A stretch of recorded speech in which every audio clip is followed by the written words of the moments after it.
Thank you so much, Simon, and it is an honor to be here amongst those who understand how precious life is, whether born or unborn.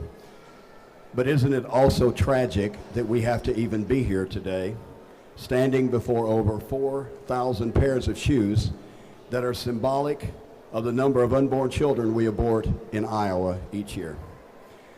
I would like to ask you a question. Do you believe that life begins at conception? So do I. So then will you shout with me so that everyone in this beautiful building can hear, all the elected representatives, the senators, will you shout with me, unborn lives matter? Let us say it together as if we are shouting from the highest mountaintop so that everybody can hear, unborn lives matter. On the count of three. 1, 2, 3. Unborn lives matter. Indeed, they do. The science is very clear. Life begins at conception, and unborn lives matter. From the moment of conception, an unborn child has a unique DNA code, a separate and distinct DNA code from their parents, a unique human being, a unique human soul. At 18 to 21 days, that unborn child has a heartbeat. Organs are functioning at 8 weeks, and that unborn child can suck their thumb. Fingerprints appear, totally unique to that unborn child, at 9 weeks. At 10 weeks, the unborn child is perfectly formed and can feel pain. That precious unborn child can smile at 12 weeks, perhaps at the sound of their mother's voice. Last night, we passed out of the Human Resources Committee a bill that makes abortion illegal after 20 weeks. The bill is predicated upon the idea that a child feels pain and has viability at 20 weeks. But are pain and viability what this is all about? Or is it about protecting the unborn?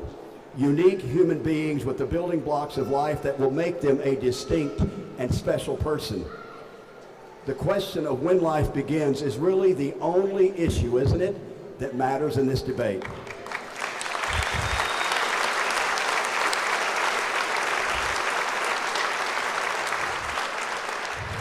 If indeed life begins at conception, as is made profoundly clear by the facts, then human life must be protected from conception to natural death. And all constitutional protections must apply to that child in the womb.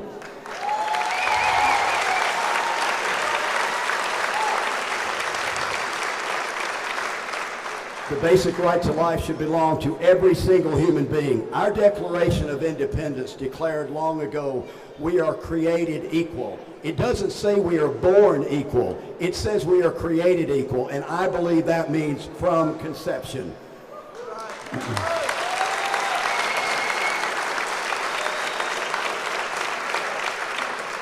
You know, beginning in 1850, when the heartbeat first became known, we have used it and we continue to use it as one of the first checks to determine end of life. We all know that when the heart stops, life ends. Only living things have heartbeats. So since we, in fact, judge the absence of a heartbeat as the end of human life, or the absence of life, why would it not be logical to use the presence of the heartbeat as the beginning of life? The heartbeat...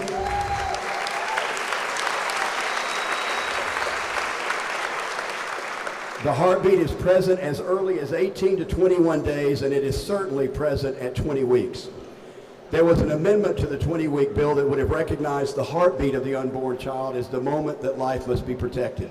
Unfortunately, we did not have the votes to move a life at conception bill or a heartbeat bill. Because the 20-week bill is a small step forward and could save an estimated 51 babies a year in Iowa, I supported it. But I believe what we should be advancing is life at conception or a heartbeat bill, because unborn lives matter.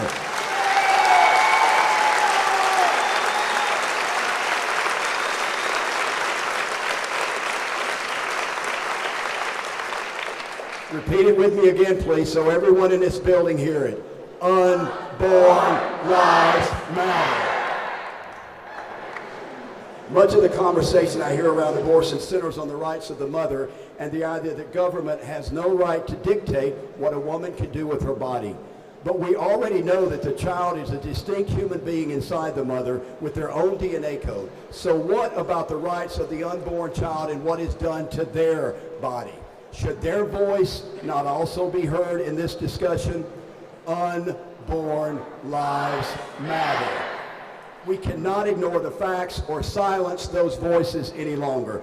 The science may not be convenient, but we know that life begins at conception. Inscribed on the walls above this staircase right here that many of us climb each day as we come to work here in the Capitol are these immortal words from Blackstone. Law is the embodiment of the moral sentiment of the people. But what of the hypocrisy of our laws here in Iowa as it relates to the unborn? Well, in Iowa Code Section 249A.3, it states, quote, the woman meets the income and resource requirements of the Family Investment Program, provided the unborn child is considered a member of the household and the woman's family is treated as though deprivation exists, unquote. So the unborn child is counted as a member of the household, but not afforded the right to life in Iowa Code. In a recent wrongful death case here in Iowa known as Slipknot, the Iowa Supreme Court stated, quote, we hold a child conceived but not yet born at the time of the parent's death can bring a parental consortium claim after the child is born, unquote. Yet that same court ruling states, quote, we express no opinion as to the existence of the fetus as a person in either the philosophical or actual sense, unquote. Ladies and gentlemen, that is hypocrisy and selected application of principle at its very best, courtesy of the Iowa Supreme Court. If, as Blackstone states, our laws are the embodiment of our morality, then we have a big problem in Iowa with laws that callously disregard the right to life of unborn children while recognizing them as human beings elsewhere in code. This moral conflict exists because the humanity of unborn children cannot be denied. 11 children per day on average. 11 children per day are aborted in Iowa. A kindergarten class every day. If the 20-week bill becomes law, perhaps a few of those lives will be saved. But folks, we must do more. I believe that God expects us to further prepare the battlefield. I spent 20 years in the Marine Corps, and I know what the importance is in preparing the battlefield. We have to prepare the battlefield.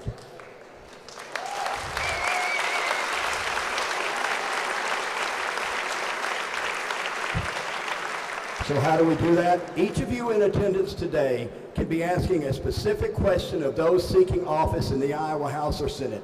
That specific question must be, will you support life at conception legislation? The answer must be a resounding yes, or another candidate must be found.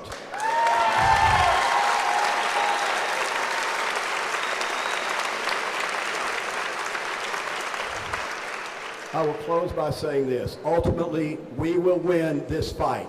We will win because unborn lives matter. We will win because in this debate we are exposing the horrors of abortion.